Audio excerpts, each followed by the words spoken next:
First up is a film called Mack and Rita, which is basically 13 going on 30, but aged up, so it's 30 going on 70, which if you're too young to know 13 going on 30, you're too young for this movie. I'm going to lay that out right now. If you're too old to know 13 going on 30, you also are probably too old for this movie. I was intrigued by this movie because Diane Keaton is in it, and also I love 13 going on 30. And I was like, okay, well, Diane Keaton, she's great.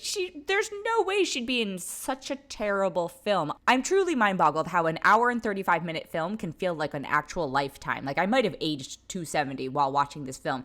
So, premise is, Elizabeth Lail plays a character named Mack who feels that her inner person, whatever, is a 70-year-old woman. I get it. I have interests that sort of align with the more cozy core or, less what one is expected to do as a, not youth, but like adult, I guess, in 20s, 30s, etc. I get that. But the way that she portrays it, I was like, is this nepotism casting? Like, I didn't realize that. I guess she has been in other things. I'm talking about Elizabeth Lail here. Obviously, Diane Keaton has been in many things. I didn't realize she had been in You. There was something about her performance to me that just felt like acting school failed acting school. It was so cookie cutter or like attempting to be quirky 30-year-old. I feel like the whole film is about aesthetics and like Pinterest boards, and a lot of it centers around her Instagram career and all these things. And it kind of made me sick to my stomach. I'm going to give a shout out to Taylour Paige, who I thought was spectacular in Zola and tries her damnedest in this film.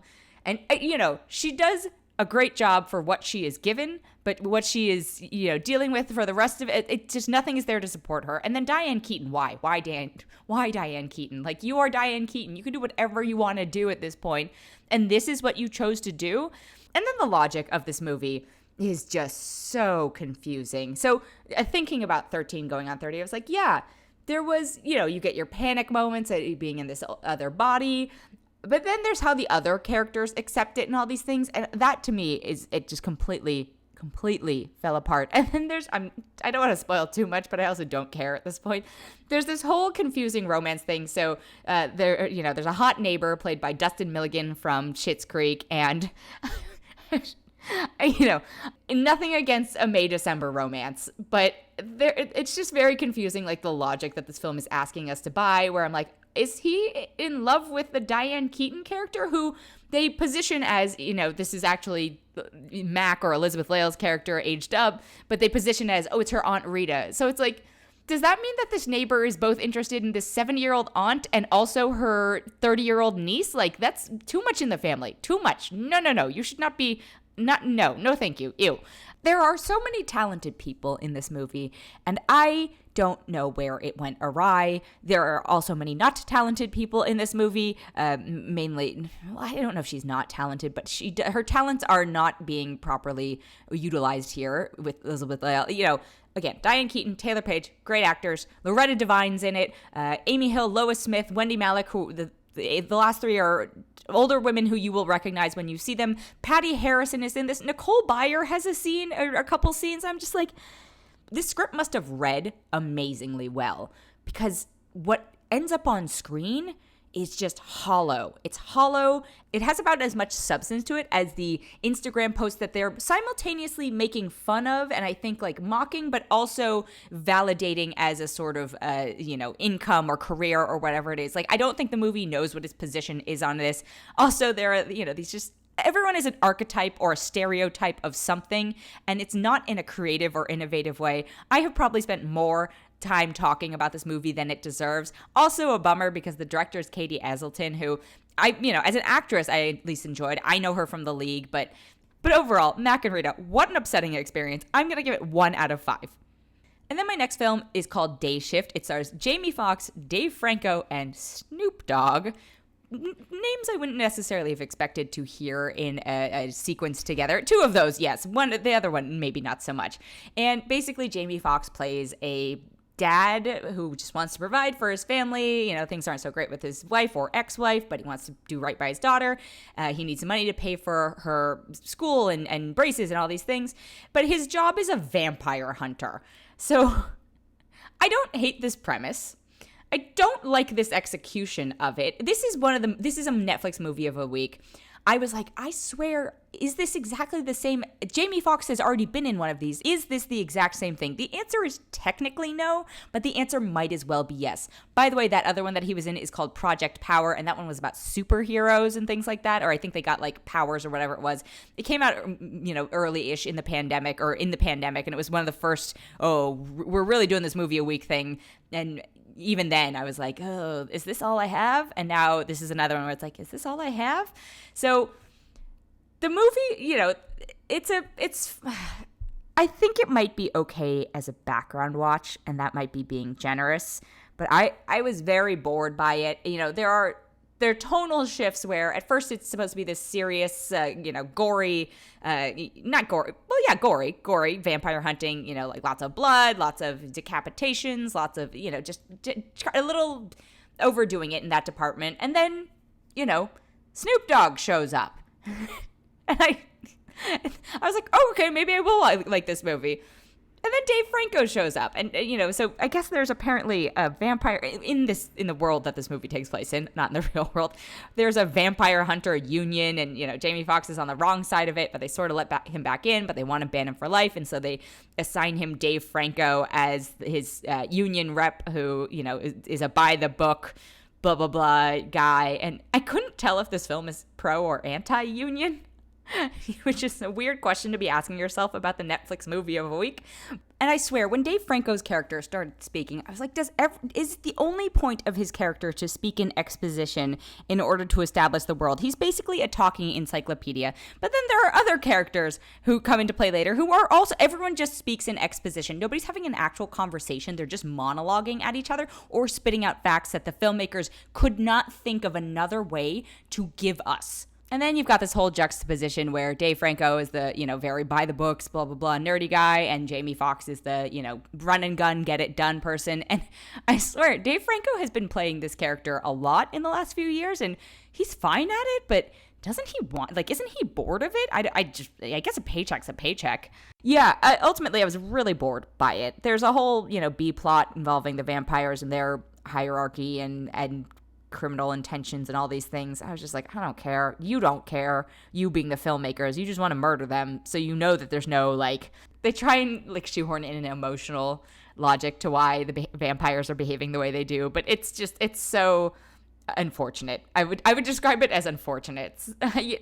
If you are really bored and just need something to put on in the background and don't care. Also, I struggled with it in the background because I think this is just my sound system thing, but the violence would be really, really loud, and I'd turn it down, and then I couldn't hear what they were saying. I should have watched this movie with subtitles is what it comes down to. Or I just should have not watched this movie. That's my recommendation. I don't think you should watch this movie, but if you feel really, really compelled to, go forth. But I'm only going to give it 1.9 out of 5. Thankfully, the next film I have this week is one I actually do recommend. It is called Emily the Criminal. It's been a while since I watched it. I watched it at Sundance, but it stars Aubrey Plaza as a woman who has a lot of debt. Again, two storylines this week with characters who are just they want to live reasonable lives, but are not in positions where they're able to. And so Aubrey Plaza gets involved in a scheme, which basically they are using, in which she becomes a dummy shopper, which is, I guess, when you get handed a stolen credit card and you make the purchases. So if you've ever had your credit card stolen, which sucks, I've had mine stolen, it's horrible. Somebody's making a purchase somewhere. They have the credit card number somewhere. So this is a manifestation of it where they literally physically print the numbers onto a card, and then you go buy, an expensive TV or whatever it is. And then by the time that you cancel your credit card or whatever it is, or, the frozen, somebody has a television out there and nobody's going to be able to track it down, and then they sell it again, etc. So she finds that she's really good at it. And so it's about her journey into this sort of underworld. There's a character played by Theo Rossi who's also in that sphere. You've got Gina Gershon and Kim Yarbrough in it. And I just remember, again, Sundance, I watch a gajillion films in one go. And so, things get a little hazy. So when something stands out, always a good thing. I also think this is Aubrey Plaza amongst her best performances as Aubrey Plaza. Sometimes she's overly sarcastic, which I get. It's why she's very good at it, but I think sometimes people don't know how to utilize it. This I thought was a nice, like, tempered version of that. It's still her, but there's emotional depth, there's tension. Overall, very much enjoyed it. Would give it 3.8 out of 5. And then finally this week, I have the remake or reboot or whatever you want, a series extension of A League of Their Own. It's based off the movie, but also, of course, based off of, a thing that happened in real life where the men went to war and women were playing baseball. And I was concerned, I like the original movie a lot. I wouldn't say I'm one of the, like, hardcore people who, I can't quote, I can quote the line from it, obviously, but I haven't watched it in a while, but I still have warm feelings towards it. So when I heard they were making the show, I was like, do they need to? Are there any original ideas out there anymore? I found myself surprised going, you know what? This is how you adapt something from a movie into a show, because they go really in depth into a bunch of these other characters. And I think one of the best additions that they made is they cast Shantae Adams as a character named Max, who is a black woman who wants to play baseball, which adds just another layer of complexity to everything.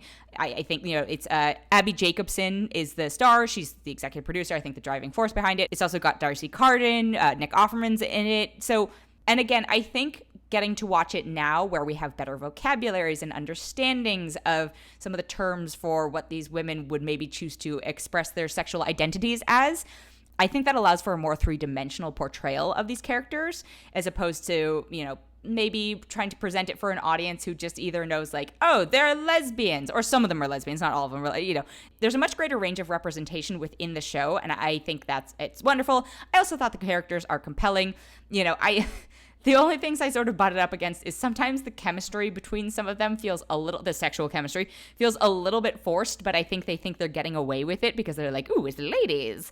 But that, if that's my biggest complaint, like, I have that challenge with shows that have heterosexual relationships or whatever it is. Like, chemistry is chemistry. But I also think the dynamics between all the characters are great. I think they're getting to see the depths of the challenge. We see more of the things these characters are struggling with, or we see more of the challenges that were facing women at the time, more of the challenges that women are still facing, all these things. But yeah, I really, really just thought it was an enjoyable journey to go on, and it honors the original in a way, or maybe not honors it, but there's enough of the original in it, but I think really just the original, like, set the stage for people's knowledge of the existence of this league. But I think the show takes it into its own hands in a great way and sort of rides off the momentum, but makes it its own thing. So I'm definitely going to say check it out. I'm actually going to give it a 4.3 out of 5.